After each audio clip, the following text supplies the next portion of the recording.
Greetings and blessings, everyone. James Thomas Devitt from Lights for the Way podcast. We are, as always, sponsored by the Blue Star Spiritual Group. And as such, there is a couple of things that's going on with the Blue Star Spiritual Group. They are now offering with Anita Davies Star Seed readings. Now, these are very, very incredible readings. The Star Seed readings basically will give you your actual starseed name, where you come from, what is, what the main focus is on the planet that you come from, all of these types of things. Now, the only way that it won't happen is if you are a native human. But if you are a starseed, Anita is able to get this information. Now, the other offer that's on tap at the moment, they have a special running with the Personal Akashic Scrolls. This gives you your life path and personal year numerology. It gives you 3 guides along with personal messages from each one of those guides and 3 past lives with a message at the end, which is a true message from Spirit, what you need to know right now based on the choices you're making, based on the path that you are walking. Now, those are what's going on at the moment with the Blue Star Spiritual Group. And so today's show is going to be a topic that my wife and I talk about a great deal. So today's topic is on trust and faith.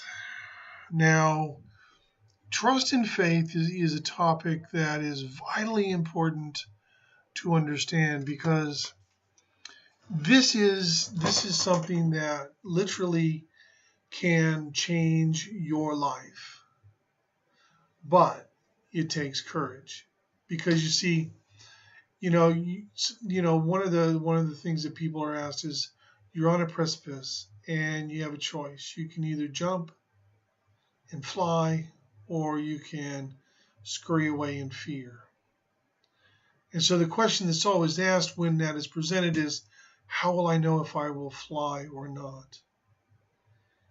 And of course, the answer is it's a leap of faith. So I want to share a little bit about leaps of faith, okay? These are personal examples. So, this isn't BS, and this isn't like made up anything. This is actual things that have occurred.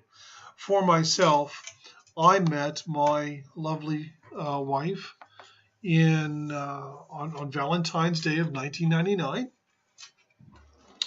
and it was quite an amazing thing, because we actually met in a spiritual chat room, and it was a chat room that was run by Lightworker.com, Steve and Barbara Rother, and it was quite amazing because it's obvious that there was other factors involved in it, because I would go to that website and I would go to that chat room regularly, and I enjoyed the conversations generally, and there were people that I would connect with and everything, which was really cool.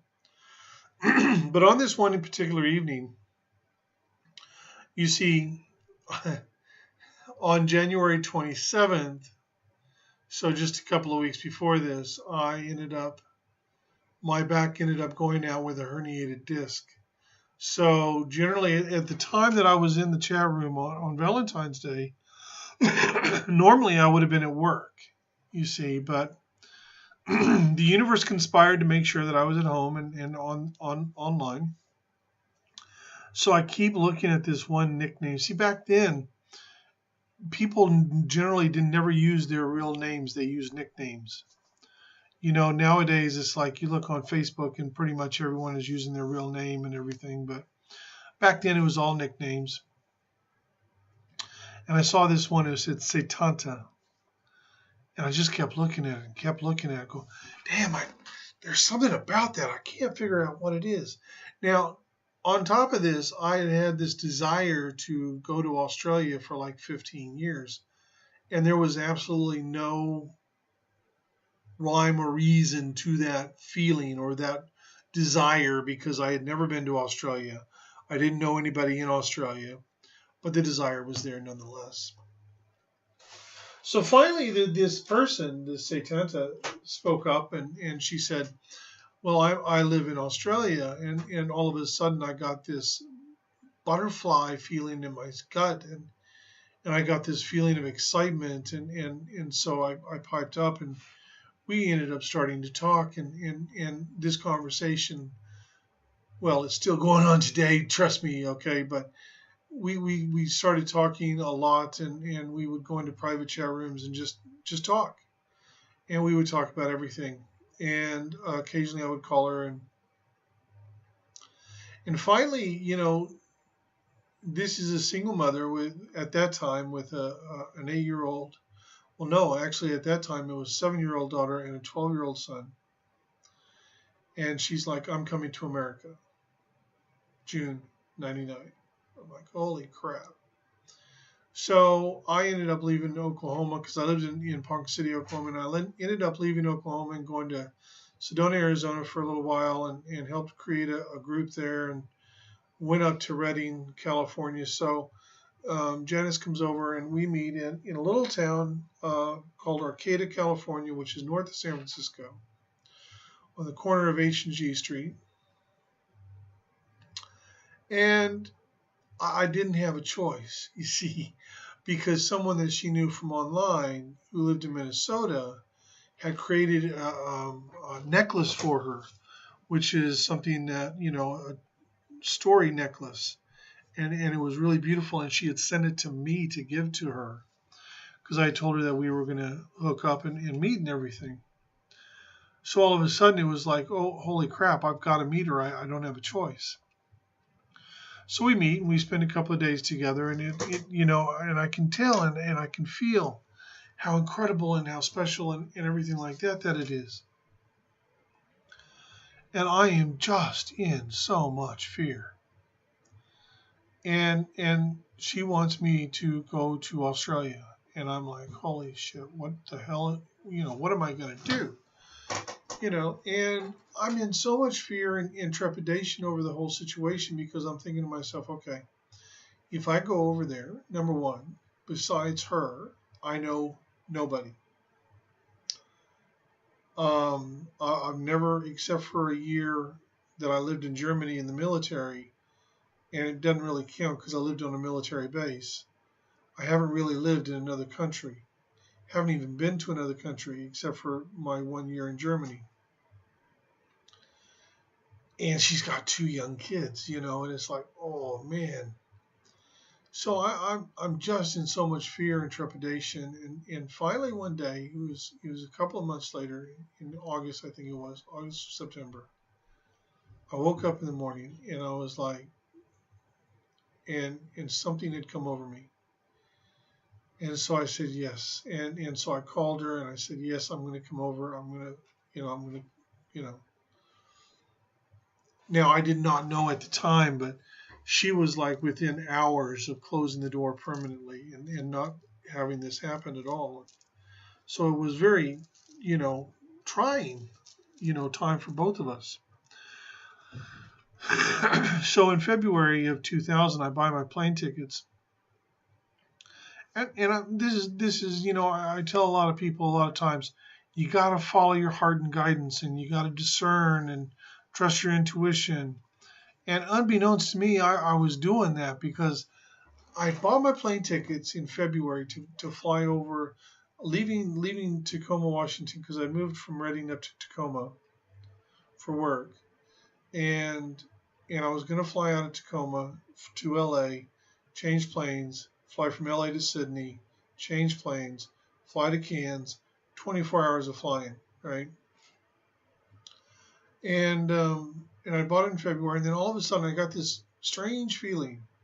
I need to email the Australian Embassy in Washington, D.C. and ask them, do I need to know anything, right?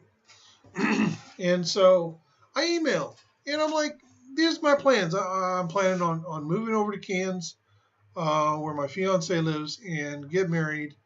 And what do I need to know? Simple question. This lovely lady emails me back and says, well, technically, In order to do that, you need to get a prospective marriage visa. And then once you have that, you have 9 months in country in which to get married. Have a nice day.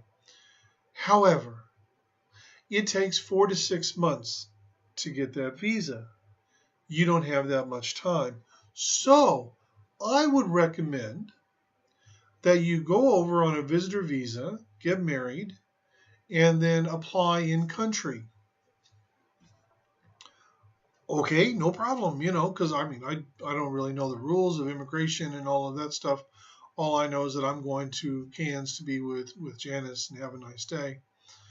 So I go over, I fly over and everything, and immigration, they're like, excuse me, can we see that email? And yep, yeah, here's the email, and this is what was said. And they could see that it came from the Australian Embassy in Washington, D.C. and everything. And the lady at immigration said, this is a major no-no. However, because you have it in writing from the Australian Embassy, we have to honor it. So we got married on July 2nd of 2000, and by August of 2000, I had my work rights and my temporary married visa. And then by 2002, I had my permanent residency. And then in 2005 actually, on Australia Day, I became an Australian citizen. Here's the deal.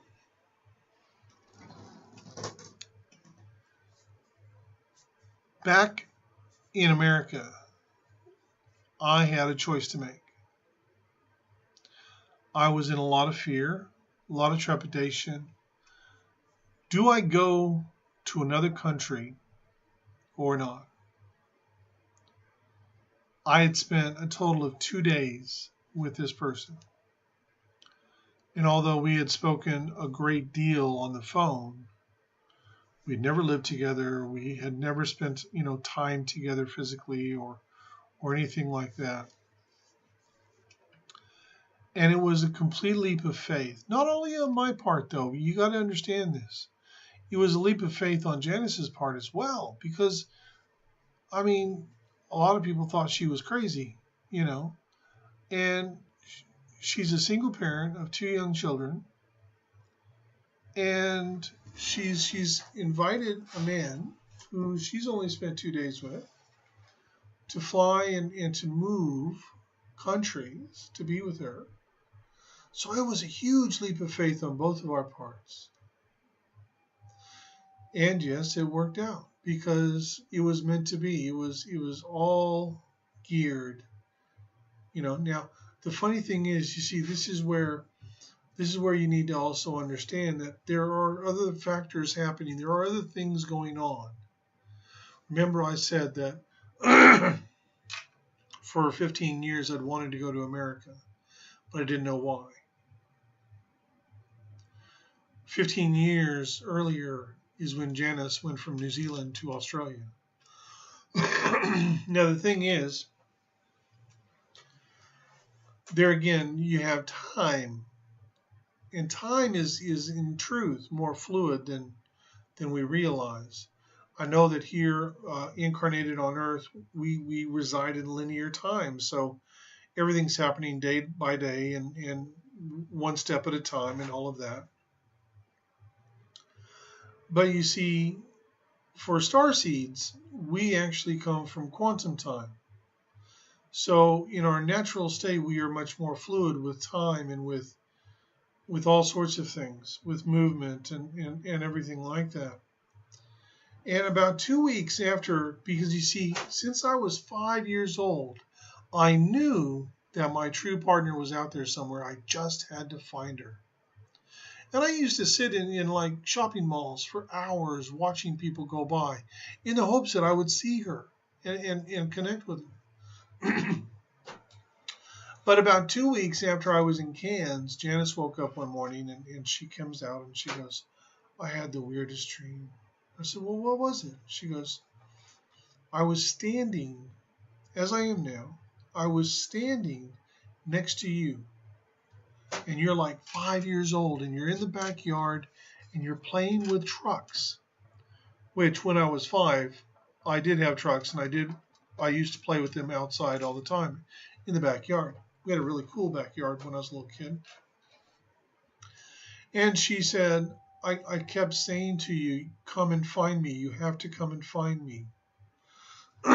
So basically, 2 weeks after I arrive in Cairns, Australia, she goes back in time to when I was 5, like 30 years earlier, to tell me to come and find her. It's a leap of faith. When it came time, see, in Cairns, the Kiwis, the people from New Zealand who live there are two kinds of Kiwis. There is those who have no problem coming back and visiting with whānau and friends and things here in New Zealand, but they'll never live here in New Zealand again. They don't want to live in New Zealand again.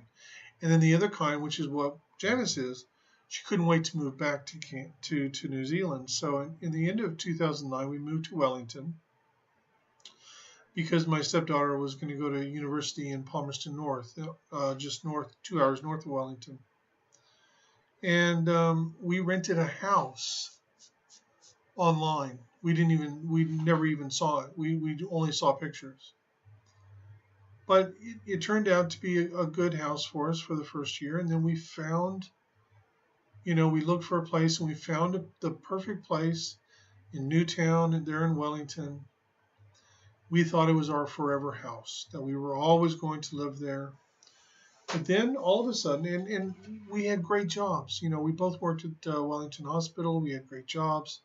Everything was fine. We lived in a great place. But then all of a sudden, we got, this guidance last September. You got to move. You got to move. We're like, where the hell are we supposed to move to? But they're here again. It's about trusting and faith and, leap of faith and everything. And and so we're looking all over the Wellington region. Janice even scans the entire North Island. Nothing feels right. Nothing, we're looking at all sorts of things. And Janice is like, well, I feel like there's going to be a view, and, there's going to be up on a hill, and, and all of this stuff. And so one day she sees an article online that says, the people of Dunedin are the happiest people in New Zealand. So we're sitting on the couch watching TV, and it's like the end of September, first part of October of last year. And Janice turns to me and says, well, what about Dunedin? And it's kind of like when I saw her nickname back in 1999. I got this feeling of excitement and everything, and I'm like, whoa, ooh, that sounds good. I like that. Where the hell is Dunedin? Because I didn't know anything about it, never been there. Janice had only been here for 2 days when she was like 19 years old. So neither one of us had really been here or spent any time here. It's like the oldest city in New Zealand, and it's got the oldest university in New Zealand, the University of Otago. And the University of Otago is the first university in New Zealand to admit women as students. I mean, it's an amazing place.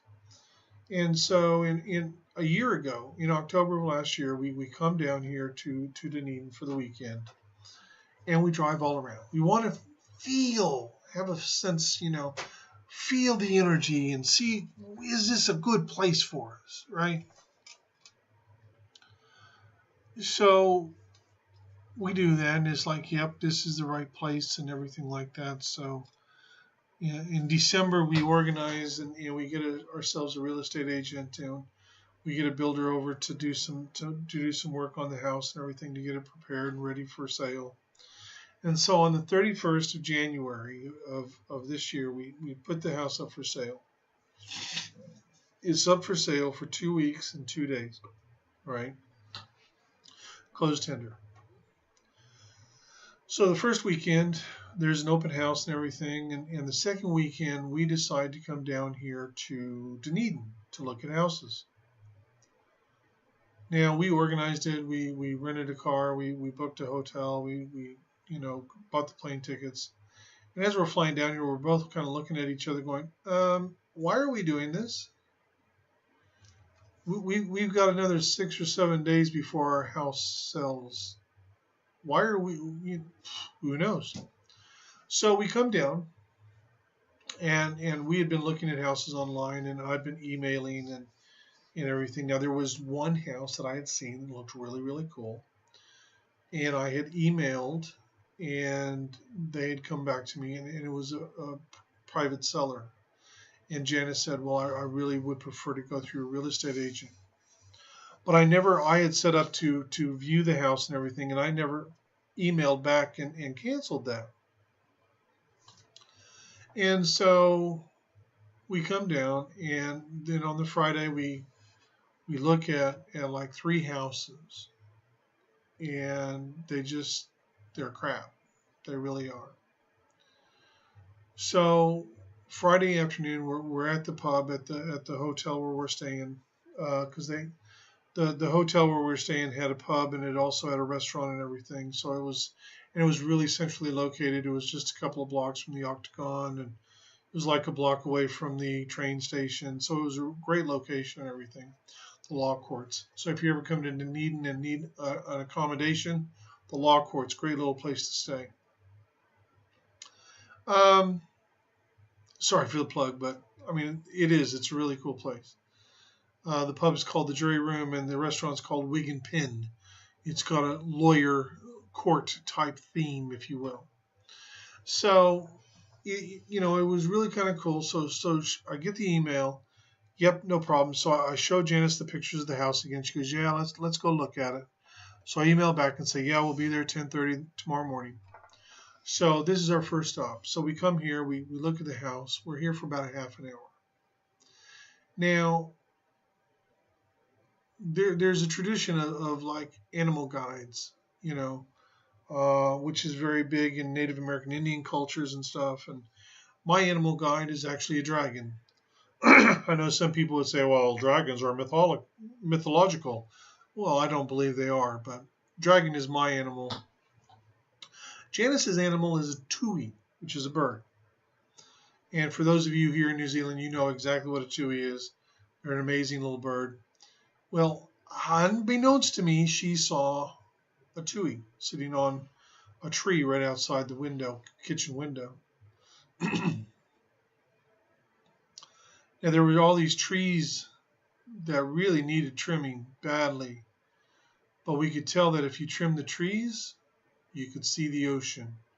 So it had views, it was up on a hill, everything. It was a great house.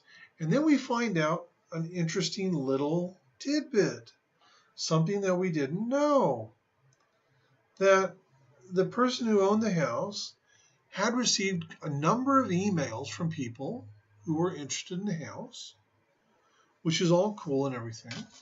And she had emailed them back, and apparently they hadn't gotten the emails because it was email accounts that they rarely ever used. So they hadn't even set up to come and look at the house or anything else, or anything like that. So we go and we look at a couple of other houses, and then we go back over to the pub in the afternoon and discuss it. And I said, boy, that house. And then Janice says to me, I saw a tui there. And I said, oh, why didn't you tell me? So I called and I made an offer, and the offer was accepted. And I said, fine, email me through an agreement saying that you've agreed to sell us the house for X number of dollars. Have a nice day. And so we're flying back on Sunday. We're flying back to Wellington, and we're like aghast, and we're looking at each other, and we're going, what the hell have we just done? What have we done? We just bought a house. I mean, it was on condition, of course, for the building report and the sale of our house, but we're like, what have we done? We've just bought a house before our house sells. And we realized that in order for it to work, we had to have X number of dollars for our house.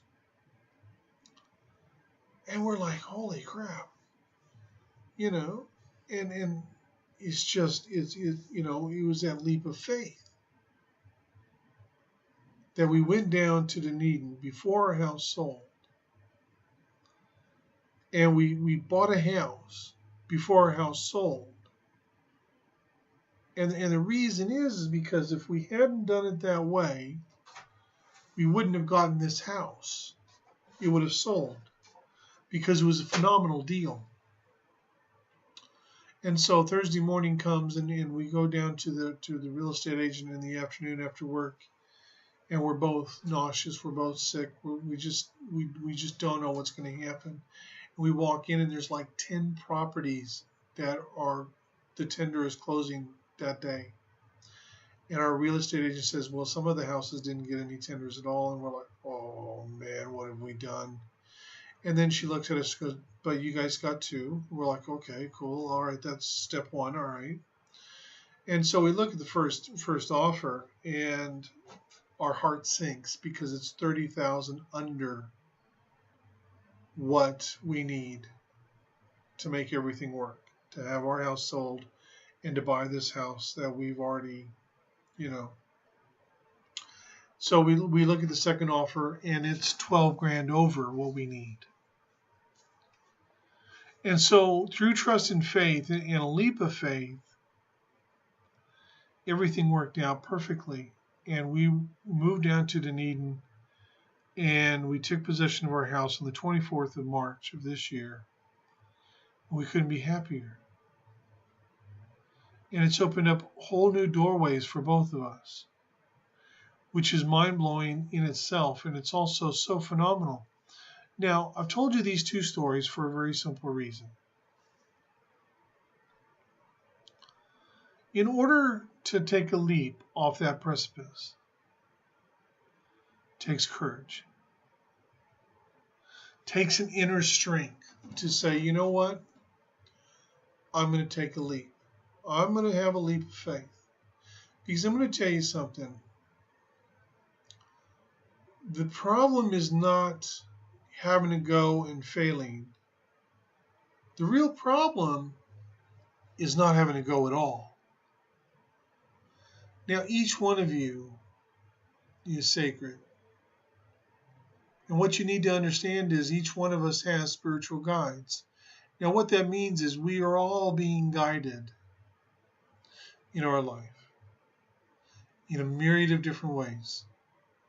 And it's up to each one of you to follow your heart and guidance and discern the information that you're getting. Does it feel right? Does it not feel right? Because I'm going to tell you, and this is something that really will blow your mind, is like today it may not resonate at all, and in 6 months it may resonate completely, because that's how it works. So you need to be able to and be willing to take those leaps of faith when they come, not in a stupid way, but in a way where you've discerned the information. Does it feel right? You ask yourself this question: what would love choose? What would love do? What would fear choose? I talk to people all the time, and so many of them make their choices out of fear and out of lack and out of, oh, I can't do that. I can't do that for this reason or that reason. And they have all these excuses and all these reasons why they can't do it. And you know what? They're all bogus. It's all bullshit. Each one of you has the ability and the capability to achieve anything you want to do. And if you have difficulty and trouble in figuring those things out, then see somebody who can help you, who can assist you in figuring out what it is that's best for you. As a life coach, I help people figure out what it is they want to do. And I don't let people off the hook. One of the worst things I hear people say, and this is a common theme with starseeds, all right? It simply is. Light workers, the whole 9 yards, it is the common theme. But I hear it all the time. It's like, what do you really want to do? I want to help people. So for any of you who is listening to this podcast, you need to understand something. I want to help people is the wrong answer. And I'll tell you why. You're a starseed. Therefore, you will assist people because it's simply who you are. It's in your nature. It is the way it is. But don't worry about what comes from that. Rather, focus more on what is your passion? What do you really want to do in life? Follow the signs. And trust me, you may go, well, I really feel I need to do this, or I really feel I should go there. But I don't have all the answers. And guess what? You don't need all the answers. When Janice told me Dunedin, I was like, what the hell are we going to do in Dunedin? As it turns out, I've been able to go into work for myself. I've been able to start doing some amazing things and work with some amazing people. And things are growing slowly and getting put into place. Janice has moved into areas that she needs to be in. She's following her heart and guidance. I'm following my heart and guidance. And we're moving forward. And you see, that's the bottom line. That's what's going on. So you can achieve whatever it is you want to achieve, but at the end of the day, it's about you trusting yourself enough to jump off that precipice, spread your wings, and fly. So with that in mind, I want to thank everyone for listening to our latest podcast. Like I have said before, this is new. This is moving forward. We are still at the beginning stages of the podcast and everything. And we want to make sure that we're bringing things that interest you, that are beneficial to you. So if you have any questions, if you have ideas for the show, please email us at lightsthewaypodcast@gmail.com. Give us your feedback. Give us suggestions for the show. If you are somebody who has a message and you think that we might be able to interact on that, let us know. And who knows, we might actually be able to set things up so that you can be a guest on the show. In the meantime, have a wonderful, wonderful, blessed day. Be good to yourself. Have love for who you are. Have love for yourself.